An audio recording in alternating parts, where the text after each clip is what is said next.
23rd, 2018, and we're underway at 7 p.m. And again, this is the regular meeting of the Helotes City Council. So we appreciate you all being here, and it's too loud. Can you turn us down? Or me down? Okay, we're going to start our agenda tonight. First up is our invocation, followed by the Pledge of Allegiance to the American and Texas flags. Tonight, Councilmember Massey is handling the invocation.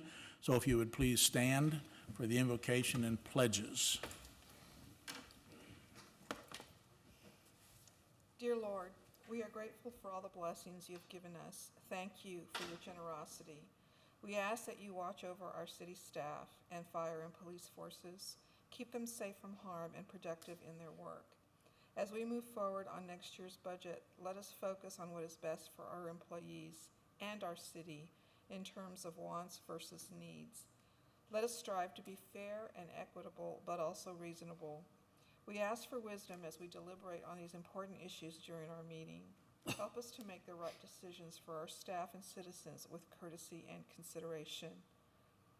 In Jesus' name, amen. Amen. Amen. I pledge allegiance to the flag of the United States of America and to the republic for which it stands, one nation, under God, indivisible, with liberty and justice for all. Honor the Texas flag. I pledge allegiance to thee, Texas, one state, under God, one and indivisible.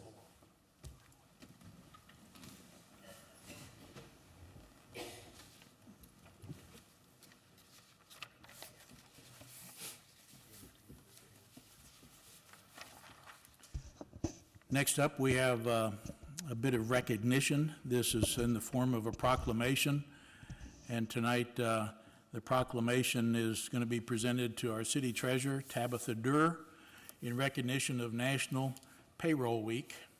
And so, Tabby, let's meet in the middle.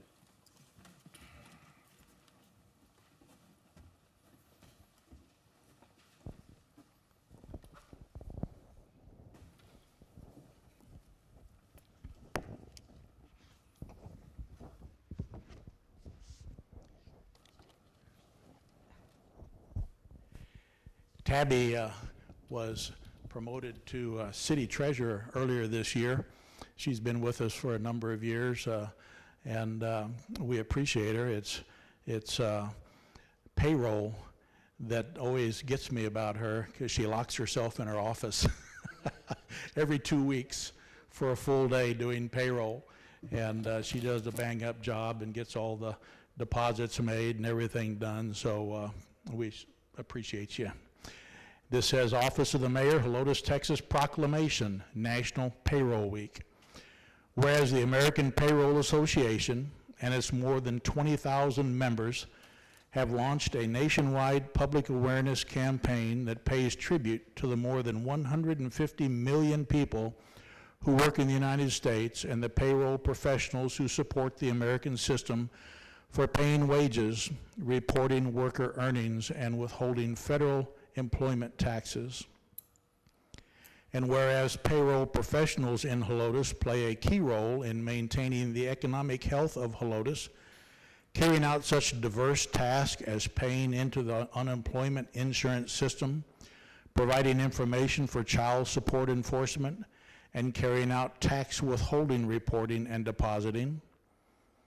And whereas payroll departments collectively spend more than $2.4 trillion annually complying with the myriad federal and state wage and tax laws, and whereas payroll professionals play an increasingly important role ensuring the economic security of American families by helping to identify non-custodial parents and making sure they comply with their child support mandates. And whereas payroll professionals have become increasingly proactive in educating both the business community and the public at large about the payroll tax withholding system, and whereas payroll professionals meet regularly with federal and state officials to discuss both improving compliance with government procedures and how compliance can be achieved at less cost to both government and businesses. And now, therefore, I, Thomas A. Schoolcraft, on behalf of the members of City Council, and by the virtue of the authority vested in me as mayor of the city of Helotes, Texas, do hereby proclaim September 3rd through 7th, 2018 as National Payroll Week, recognize and commend Tabitha Durr for promoting awareness of the payroll accounting processes, in witness whereof I have hereunto set my hand and caused this seal to be affixed. Congratulations.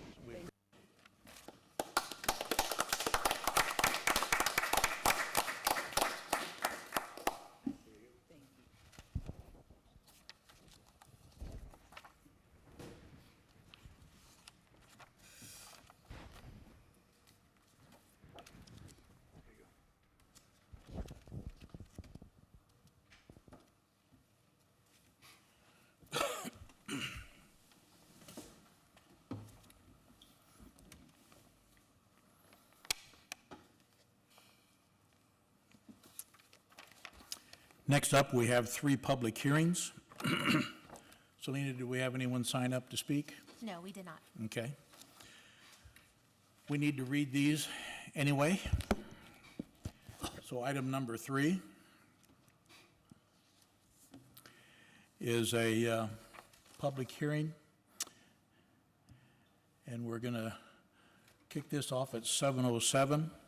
Public hearing to give all interested persons the right to appear and be heard on a resolution of the City Council of the City of Helotes, Texas, approving appropriations for the City of Helotes Economic Development Corporation's fiscal year ending 2019 maintenance and operating, interest and seeking, and capital budgets beginning October 1st, 2018 and ending September 30th, 2019 to support the EDC's programs, projects as defined by Texas Local Government Code, Chapter 505, Type B corporations and cooperatives, authorizing the city administrator and EDC executive director to take all necessary steps to implement the provisions of this resolution, incorporating recitals, providing for severability, and adopting an effective date. Since we have no speakers, we will close this public hearing at 7:08. Next up, item 4 is another public hearing. We're going to start this one off at 7:08. And this public hearing is to give all interested persons the right to appear and be heard on proposed City of Helotes fiscal year end 2019 budgets, including but not limited to the General Maintenance and Operations Fund, Debt Service, which is Interest and Sinking Fund, the Capital Replacement Fund, Municipal Court Security and Technology Fund, Police Training and Education Fund, School Safety Fund, Public Access Channel Fund, Police State Forfeiture Fund, Street Maintenance Fund, and Hotel Occupancy Tax Fund budgets. Again, we had no one sign up to speak, so we will close this hearing at 7:09. And that brings us to number 5, which is our third public hearing. We'll open it at 7:09. And this public hearing is to give all interested persons the right to appear and be heard on the adoption of the proposed tax year 2018 ad valorem property tax rate. And that's it for that public hearing. And we'll close the hearing at 7:09. Next up, we have our open session, citizens to be heard. Anybody sign up? No one. No one signed up for citizens to be heard, so we will move on to our items for individual consideration. First up is item 7, discussion and action on the minutes of the regular meeting dated August 9th, 2018. So I would ask for a motion and a second to discuss and take action on the minutes. Mr. Mayor, I move that we take up action on the minutes from the last meeting. We have a motion from Meadows. Do we have a second? I'll say. Second from Buys. Jim, any additions or comments about the minutes? None. You have an amended one that was sent to you, and I believe there was one at the dais also. Yes. Okay. Bert, anything? No, this just, this is because Frostbank asked this to be put into the minutes. That is correct. What exactly did they ask this to be put in minutes for? Well, to secure the loan rate, and it Okay. was either going to have to be in the form of a resolution or in the minutes, and we decided the minutes would be Oh. much more efficient than a resolution, and they agreed, and they've already approved the lingo. Very good, thank you. Alex, anything for the minutes? Paul? No, sir. Cynthia? Okay, no further discussion being required. A yes vote will be to approve the minutes. A nay vote will be to deny the minutes. All in favor, say aye. Aye. Opposed, say no. Motion carries. The minutes of August 9th, 2018 are approved. Next up, we have a presentation and a discussion as required or necessary on proposed City of Helotes fiscal year ending 2019 budgets. Rick emailed you all a copy electronically, and then you have a hard copy that was delivered to you tonight. And what Rick's going to do is what we typically do this time of year during budget, is just go through the budget documents that were presented to you last meeting and update you on the revenue changes and expense changes through I guess it was, when, yesterday or the day before, Monday, somewhere, earlier this week. And then we can talk about the budget. So Rick, you want to go ahead and update us? Thank you, Mayor. This budget revision is through August 21st, 2018, so just a few days ago. I'm first going to go through the general fund, and I'm not going to hit every line item like I typically do because I think it gets a little repetitive. But generally speaking, you can see at the first page of the general fund budget, the beginning fund balance projected, or at the beginning of this year, was $1.996 million. The current, or the revision, actually drops the proposed budget general fund balance to $1.911 million. In the prior iteration, there was a mistake, frankly, where under 43140 transfer in from reserve, that projected rear end is $85,599. We do not anticipate having to use that, but in our projections, we have used it at this point. Essentially, as revenues come in and expenditures start to lessen, we're hoping that eats up that essentially $86,000, so we don't have to transfer that in from the general fund. But at this point, we have included the transfer in of that $86,000.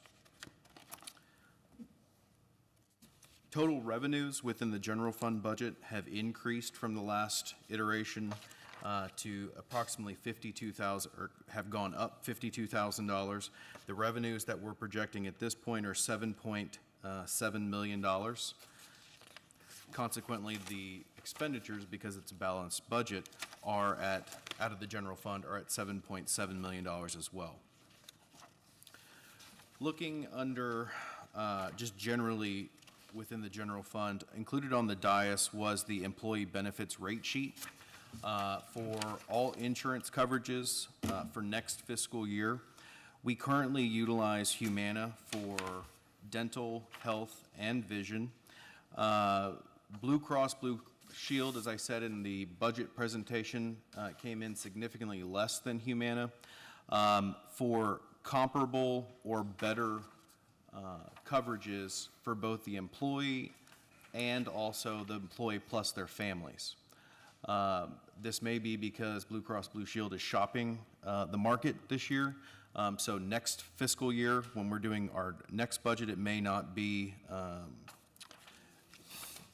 their rates may not be as good as they are this year, but nonetheless, we have opted to go with Blue Cross Blue Shield and Dearborn. Dearborn is for the vision and the dental coverage. Dearborn actually owns Blue Cross Blue Shield, so there really is no distinction between Blue Cross Blue Shield of Texas and Dearborn.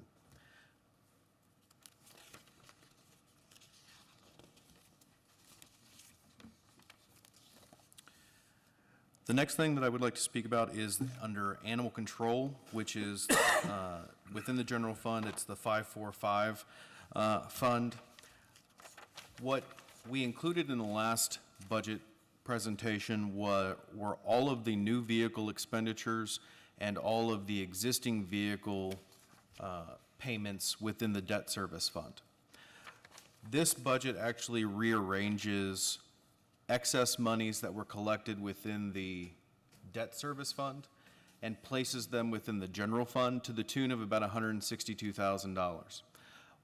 The reason that we did that was because the revenues associated with property tax in the general fund were less than anticipated, but the revenues within the debt service fund related to property taxes were more than anticipated and more than necessary.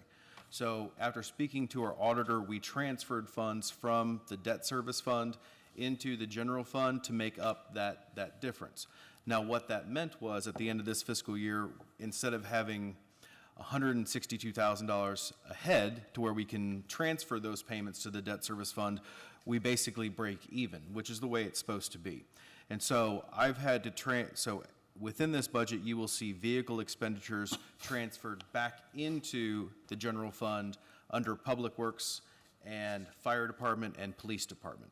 So in effect, we haven't changed what we plan to do. We've just changed the pool of money that we're using to fund those expenditures. But the net effect is still zero or neutral. That is correct. Okay, yes. Can I ask a question also? Sure. About the code? I noticed on the thumb drive that the animal control code enforcement officer asked for a full-time employee to be added, and I know we're not adding any. I would just like to suggest that maybe if we could find a way to maybe get him a part-time, some part-time help. If there was, when the dust settles and everything, maybe we can do that and maybe lessen the load on him a little bit. That would be my suggestion, just food for thought. Okay? Okay. Yeah, I will say, Rick and I already talked about that as an option. Did you? Okay, and- good. And we can visit with you about that Yes, sir. later. Thank you.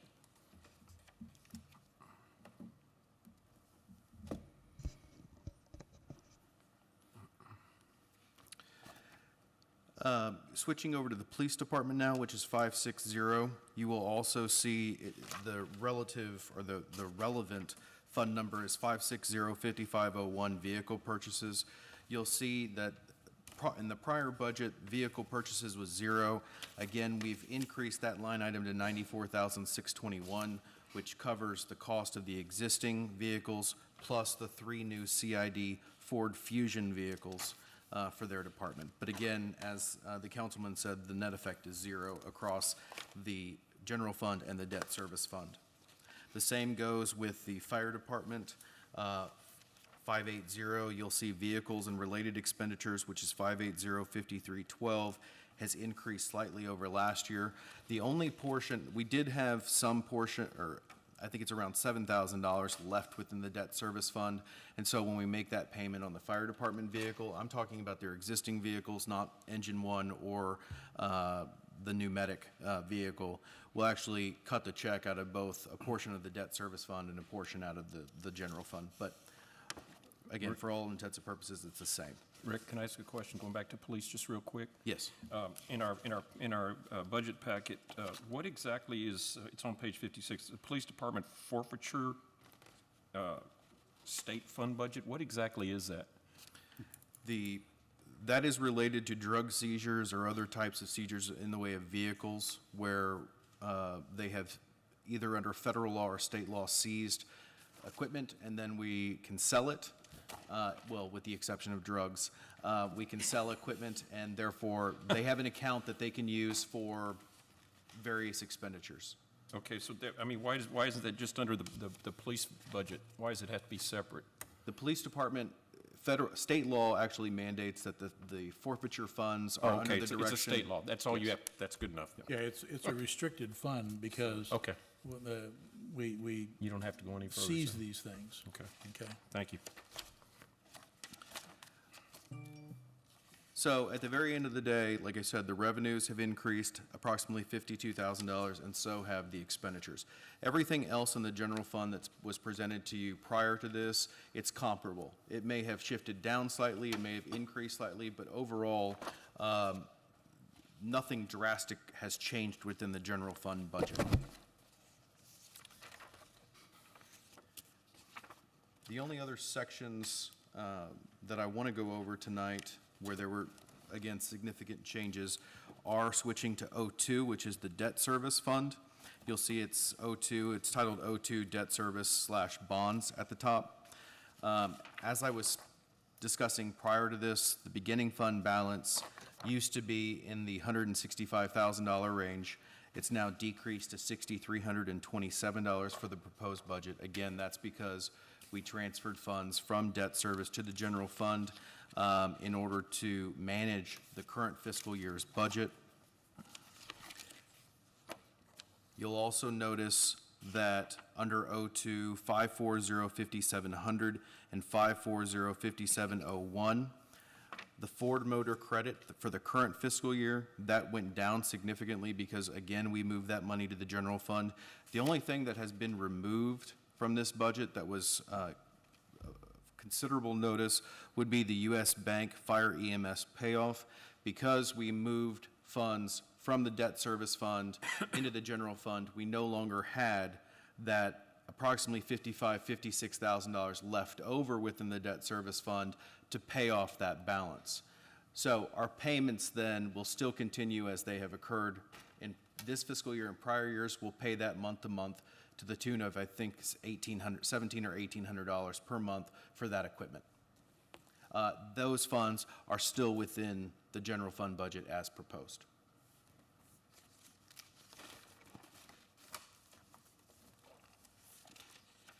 Within the capital fund, which is the fund that's titled 03, Capital Replacement, the beginning fund balance increased by approximately $176,000 from what was originally proposed. The reason for that is as we get closer to the end of the year, companies such as EasyBell and Fuquay Construction and Clark that are a part of either our street maintenance program or that are a part of the water and sewer line, as we get closer to the end of the year, the likelihood of us paying those bills by September 30th decreases. And so I have to transfer those funds to next fiscal year. So basically, we're not spending it this fiscal year. We're planning on spending it next fiscal year, which is why our beginning fund balance for next year goes up, okay?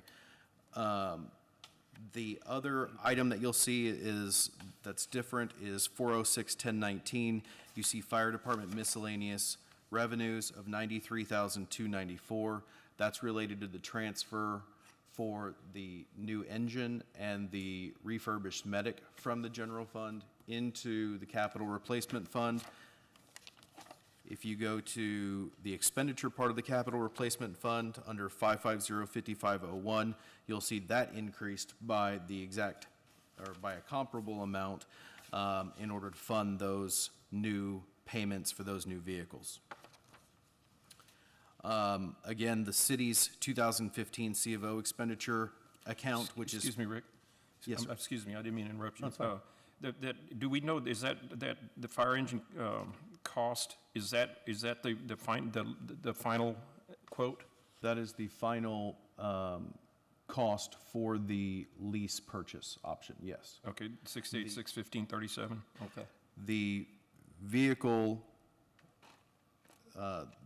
that is the final cost for the 10-year lease and the 7-year lease at the price that we have spec'd. Now, when we originally presented it to council, we said that the fire department engine would cost approximately, we were estimating $700,000. That has decreased $102,000 to $103,000 to $594,000, $595,000. So we realized, you'll notice that these debt service payments for those two vehicles have decreased. They've decreased because the principal amount has gone down on both of them, and the interest rate on the lease amount has gone down because we competitively shopped in the market for lease purchase or financing programs. And so Frost Bank, from its original proposal, decreased their interest rate in order to compete. And that went from 4.09, which was presented to you last time, to 3.2 now. And that's Yeah. locked in, it's not, Yes, that's one reason we put that in the minutes, was to make sure that was locked. And again, the fire chief has pretty well solidified the numbers on the miscellaneous equipment and the engine, and it's coming in a little over 597. And that's why Rick said it's a little more than 100,000 less than we had proposed. So those two things combined, if you recall last time on your chart, the 15-year payment on 700,000 over 15 paid in advance was 60,000, almost $61,000 a year. And now it's 68,615, so it's only went up about $7,700, which is a lot less than the 22 we were looking at last time. And Rick, you want to cover why it went down as far as the truck that we thought was no longer available is now available, or you want me to do that? While I know Just so the they'll general understand. details of it, I think you probably know more than I do on that, so I'll defer to you. Well, actually, the chief would know more, but basically, we don't need the details. I'll just say we told you that the truck that we anticipated was going to be available in November, another entity committed to that.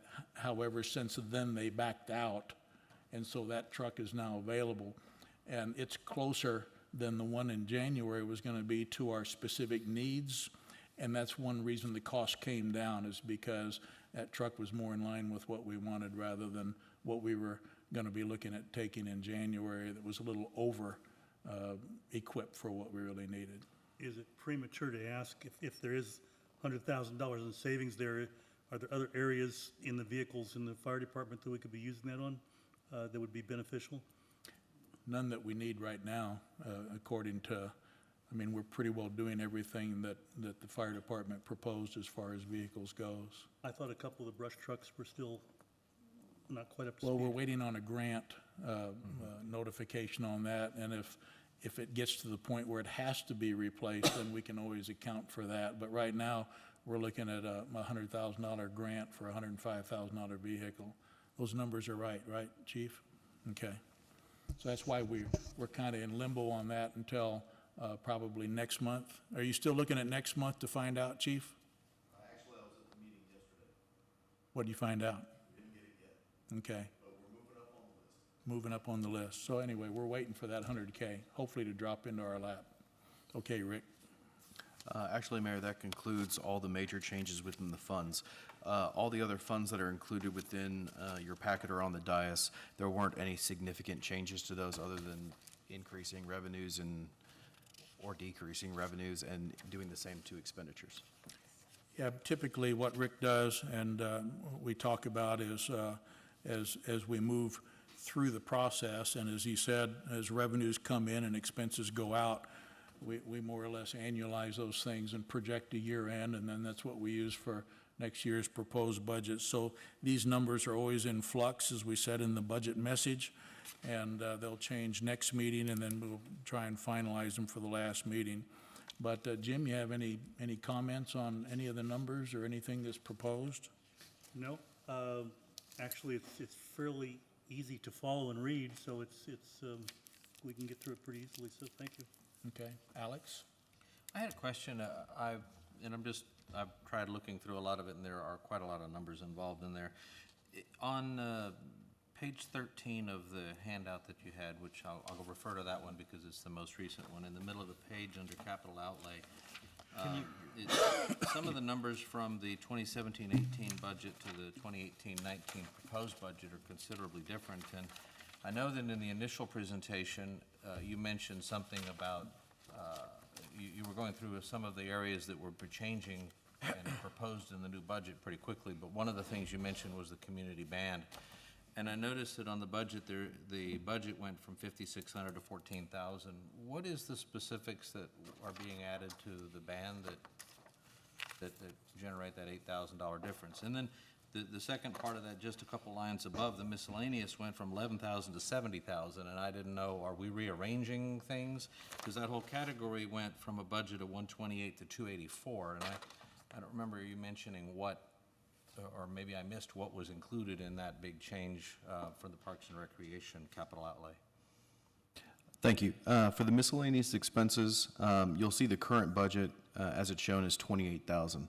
Now, for this fiscal year. Now, remember, when we originally adopted this budget, that line item was of considerably higher amount. But through the year, as we do internal budget adjustments to basically make negative balances become either zero or positive, we do budget adjustments out of that line item. Now, I will say, so what we had originally planned out of miscellaneous expenses was to do a Public Works metal building, in addition to some pavilions at the parks area. But we frankly just didn't get around to it this year, or we're still doing research on those buildings, which is why the projected year end is only spending $12,700 out of that, what is now 28. The 70,000 is itemized below that under miscellaneous expenses permanent notes. Our public relations individual had asked $6,000 to be included for community photography.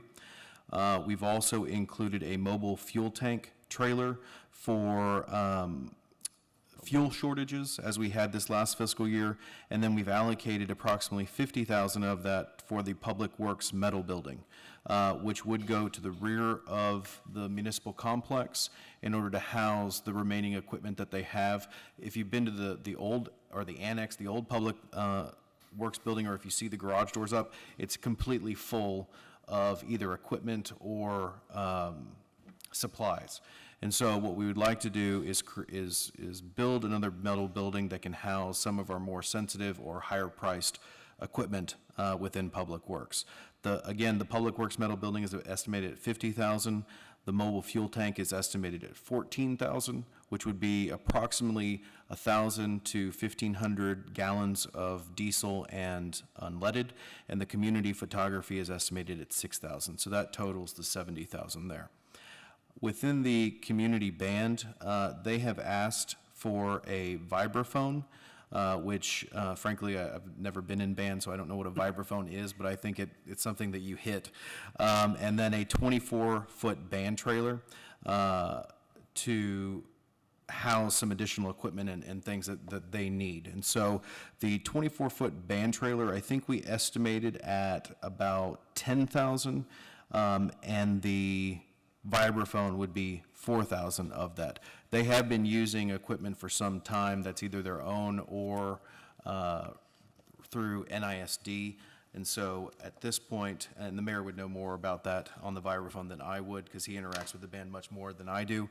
But it's one of the types of equipment I believe that they are not able to get through NISD, or they're old or something to that effect. So. Well, a lot of these, they've been, as you said, on loan, and NISD is calling some of them back. I will say that the Texas Bandmasters Association evidently now has lent them a vibraphone. It's much like a xylophone. It's used by the percussion section. However, they did have a couple of other pieces of equipment that they'll no longer be able to use that we were hoping to replace in this budget. And then the band trailer, they've just outgrown with the size of the band, that 16-foot trailer.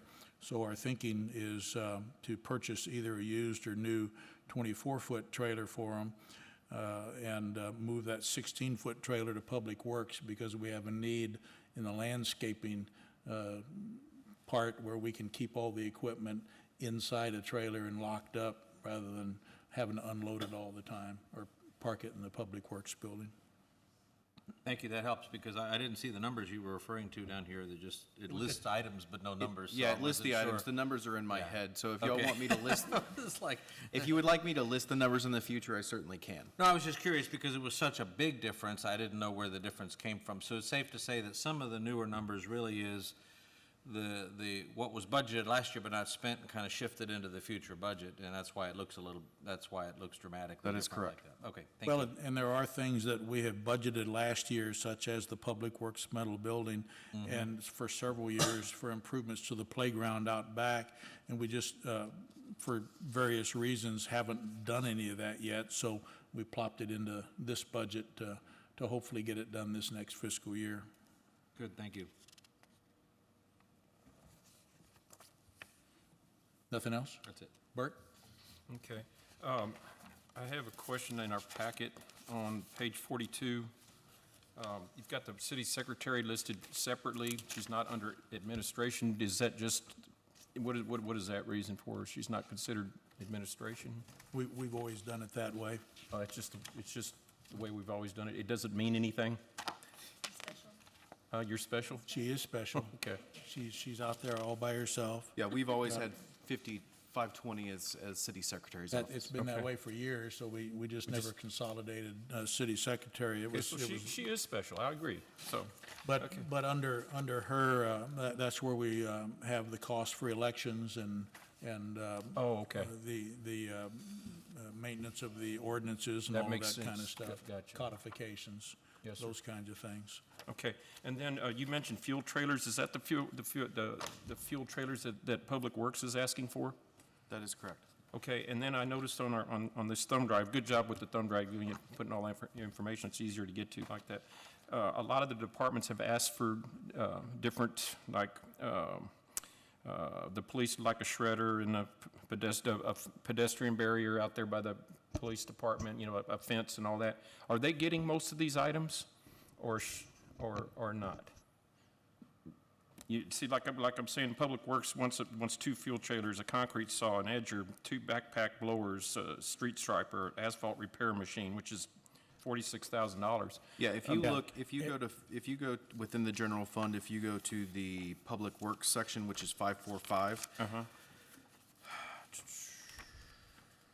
And I'll say, every year, we get the wants, and we try and cull it down to giving them as much as we can that are actual needs. Okay. And then we go back and forth on the wants. And so every year, there are things that the different departments don't get just because of the cost involved. Is the municipal getting their part-time deputy clerk? Okay, let me answer the first question. sorry. Under page 12, under 545, we have 545-5501. There are permanent notes for that section, and it itemizes the Public Works existing vehicle payments, the concrete saw, the edger, the backpack blowers, and the street striping machine. Where you If- at, Rick? I'm sorry? Page 12 12. of the actual budget document. So if we itemize it in this budget as a permanent note, that is indicating what we have allotted for within this budget and what we have essentially not Okay. allotted for. So with the asphalt rewarming machine, it was $46,000. Yeah. And both the mayor and myself felt that we could utilize existing equipment or simply go to Vulcan more often in order to eliminate that 46,000 out of the budget. So we have not allotted for that. With regard to additional personnel, again, as we said during the budget presentation, this budget does not contemplate any new hires. Okay. Rick, that, Nor do I think that some of those new hires are necessary. Okay. on these categories where you have detailed out and you have them by topic, is it burdensome to put the dollar amount with those? You said it was in your head. Oh, no, He said he'll do that on the future Yeah. ones. Okay. On the next iteration, I'll actually have how much each one of those costs. Okay. I was worried that your head would get too clouded up in the. No, it's not. Too heavy? He's got plenty of room Where? in his head. You got anything else? I've got other things, but I can get together with Rick. No, go ahead. No, I just was wondering, didn't we talk about building a covered parking back there in the police area too? I thought we had budgeted for that and we just never got around to doing it, or? We did several years ago, and we had, I spent quite a number of hours with 5 or 6 companies that specialized in that, and it was very difficult to chase them down to get bids. Oh, okay. And we tried and tried and tried, and we just never have gotten back around to doing that. Well, and also remember, Mayor and Council, that we included the covers for the vehicles within the FEMA grant that we submitted Yeah, that's to the State Department of Homeland, State Department of Homeland Security? No, it's not, that's not it. What is it? Thank you, Department of Emergency Management. We did not receive the grant funds for that initial project. However, they have kept them in the budget, and as funds become available through the Office of the Governor, we're still sort of in the works, much like the fire department is for one of the brush trucks.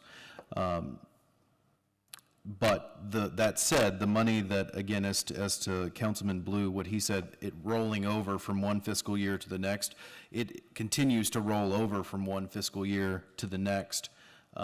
We just haven't gotten around to doing it or spending the money at this point. Was there any looked at modification for the new steel building that where it could have a shed that would go over to the side that could be covered parking? We haven't gotten in too much into the design of the building at this point. We're still going around whether we want a concrete foundation or if we want just a perimeter beam with base in the middle, but we haven't had an in-depth discussion about that yet. Yeah, we are looking at that as an option, but mainly as a work area for public works, for doing work in inclement weather. It would be much better to have the police vehicles out here by the police department, and that was our goal. Okay, did police get their $150 uniform increase? There were no changes in the, Uniform allowance? there were no changes at all in the certification pays or the special allowances citywide. Citywide, okay, that's what, and then, did we do any, going back to municipal, did we, have a salary increase for the judges? Because they have not had a salary increase since 2009, I think, according to what I saw off the thumb drive. It would No, be- we haven't, nor have they asked for one. The department did. The department did, but the judges haven't asked either myself or Mayor Schoolcraft for one, so I would prefer to have something in writing from them before we just up their salary. I will say, remember their contract, and so just like the health inspectors a year ago or whatever, they asked for an increase from 500 to 650, but they formally requested that. We haven't received anything in writing from these guys Okay. asking for an increase. And so, no, to answer your question, it is not included in the budget. However, the budget as presented can absorb an increase if they ask for it. And all the new ones just signed their contracts at that rate, so they gave no indication that wasn't sufficient. That's kind of odd that they would ask for the judges. I thought they were doing it because they were the only ones that could. So, anyway, okay, and then in human resources, they asked for some certification pay. Was that allowed? With special allowances and certifications, we added 2 certifications, one for the Human Resources Department and one for the Public Works Department for a commercial driver's license. Okay. And that'll be when and if anyone achieves those levels or acquires those certifications, then they'll get the pay. Okay, and then, yeah, you heard what I said about animal control code enforcement, about consider maybe a part-time position, and you said you've already discussed that Yes. with Rick. Yeah. Okay, for now, that's all I have. Paul? The only thing, I couldn't remember what, under police department, what are the CID vehicles for, and why 3? We have a criminal investigations division, that's CID essentially, that's where all the detectives are. All the vehicles that they had were used and had high mileage and just were becoming mechanically unsound. And so they are currently driving their personal vehicles and, of course, are eligible to receive mileage reimbursements. But at 54.5 cents a mile, it's probably cheaper to purchase a new vehicle for that department rather than to have them reimbursed for mileage. The reason we chose Fusions can be within the Interceptor model, but they are the cheaper of the police vehicles, if you will, and these vehicles typically tend to go from parking lot to parking lot, here to downtown, to the courthouse or the DA's office and back. So they're not like a regular police vehicle in that sense. CID, Criminal Investigation Division, our 3 detectives have used hand-me-down Crown Victorias for years, and the mileages just got to where they were very high. I will point out that the CID units, the detectives, don't put many miles a year on the vehicles, typically less than 3,000 miles. And 2 of these vehicles, according to the chief, will be assigned to the detectives, and then 1 will be designated for admin over there so that the office personnel can run errands and that kind of stuff. It'll still be available for detectives, but it'll also be used by the admin. And the Ford Fusions they pack a lot of equipment and features at a very low price. They're coming in at right around 18K, as I recall, 18,000 each, fully loaded. And so we can get them under the same type of lease agreement that we buy all the others. So that's why we decided to go with the Fusions. That was the only thing I had. I just couldn't remember. Thank you. Okay, Cynthia? Yes, my question is on the EDC budget. I don't have page numbers because they were punched through. I don't know where it is on your stuff, but it's the EDC 05 Yes, ma'am. Economic Development. There's one on land acquisition. They're asking for $235,801 in their budget. So my question is, where is this land and what is it for? Essentially, the land acquisition, one of the thoughts that we had was that it may be time for the EDC to get in the business of land acquisition of commercial real estate in order to use it as an incentive for the types of developments or the types of retailers that we want to see here, or the restaurants that we want to see in Helotes. And so that is what many EDCs across the state of Texas actually purchase land and develop land in order to either sell it or ground lease it or lease it to end users. And so that would be a precursor to this. Now, we haven't had much discussions about that at this point. This is sort of a placeholder for a much longer, or a future, much longer conversation. Any land acquisition or contracts to that effect would have to be approved by the city council after, of course, the EDC reviewed it and approved it. And so y'all would have essentially 100% oversight over any land acquisition that the EDC wanted to do in the future. Rick, did I understand that they could be either a long-term land lease or it could be a resale to a third party at some date? The EDC is able to do essentially anything within commercial real estate Right. Along those lines, yes, sir. Right, I just wanted to make sure that was clear. Yes.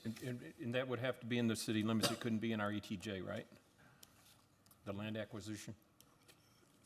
I'm sorry, I'm The general answer to that is yes. There's probably some caveats to there as to whether the city wanted to annex it, but the general answer is yes, it would have to be within the territory of the EDC, which is the corporate city limits.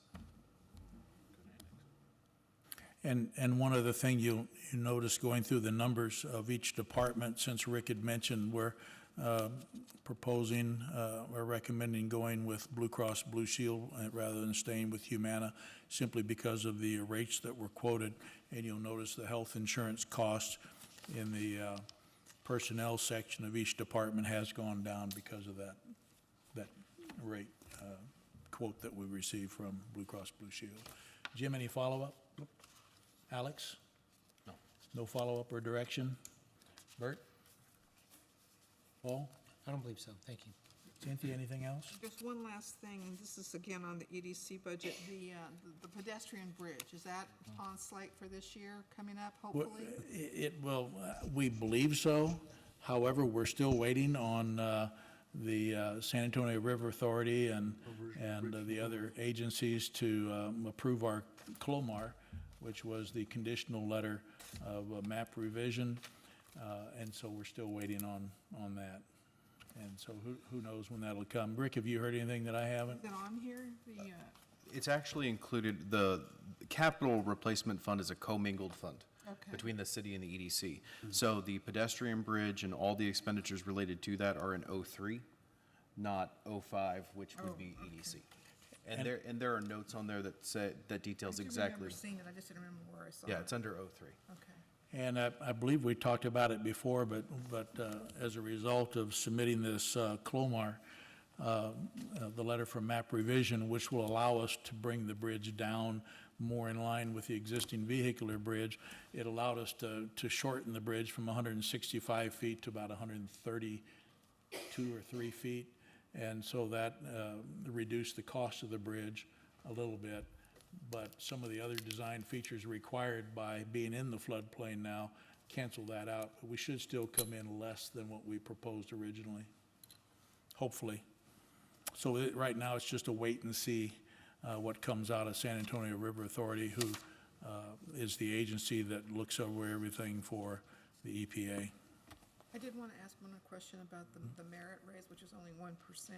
Is that, so since it's a merit raise, it's not automatically going to be given? The 2% is, but that 1% may not be, depending on whether they, We allow, and Rick can elaborate on this, but we allow the 2 and the 1 to each department based upon the number of employees they have, and then it's up to the department head to distribute the increase however they see fit So, to each employee. so just to clarify, the, no employee is necessarily guaranteed a 2% or a 1% raise.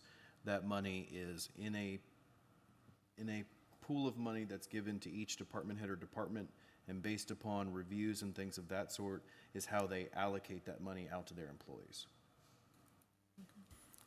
Each department head does an evaluation, or someone in the department does, and the department head will sign off on it and review it with the employee. And then, as I said, the department head will distribute the raises or the money allocated for raises however they see fit. Now, that being said, there may have, it's very infrequent that an employee certainly doesn't get its 2%. Tabby's here. I don't know of a time when, I mean, I'm sure there's been instances, but very rare does an employee not get the 2%. the 2% or whatever the cost of living is. It's rare, but it's happened. It has happened, yes. I can think of several instances. And the reason that it wouldn't happen is if there are disciplinary issues or somebody's been placed back on probation because of issues, then that money is typically given to the other employees there. And no one else, though, you can't make, according to the way the budget works, no one can make more than 3%. I mean, could someone get 6%? If someone doesn't get some, and there's this money left over, can this other person get? Yes. Yes, it's That's all based upon merit and reviews. So you're just giving 3% per person across the board in each department, and then the chiefs can decide, and their division heads decide whether it's, they get the 1%, 2%, 3%, up to however percent that they feel. Yes, ma'am, and that is what we have tried to do for a number of years, in rather than just unilaterally distributing the money, it should be based upon the merit of those employees who are working essentially harder than others, or doing have better performance than others. At least that's my opinion. Okay. And the other thing that we factor in year to year, since we went to the step and grade system back in 2011, is that a 2 or 3 or whatever percentage raise that is allowed, we then either round up or round down to the nearest quarter step within that grade for each employee, so we can stay on those grade and step levels. So it's not an exact science, and all of that's taken care of by the department heads and HR, and then us too if we need to help them out. Okay. That's it. Okay, one more time. Jim, any follow-up from that? Alex, anything else? Bert? Nothing from you? No, sir. Okay, and you're good? Okay, well, we appreciate it, and as always, anytime between now and the next meeting, as you're looking over the numbers, if anything comes to mind in the form of a question, please do not hesitate to call Rick, and if Rick's not available, certainly you're welcome to call me, and we'll do our best to work you through the numbers. And again, on our next meeting, which will be, I believe, on September, 13th? 13th. We'll have updated numbers for you then, and we'll be able to go through the budget line item by line item as you feel you need to. Other than that, we appreciate your questions and your input tonight. And by golly, that finishes up our agenda. And so we will adjourn at 7:54. We are adjourned.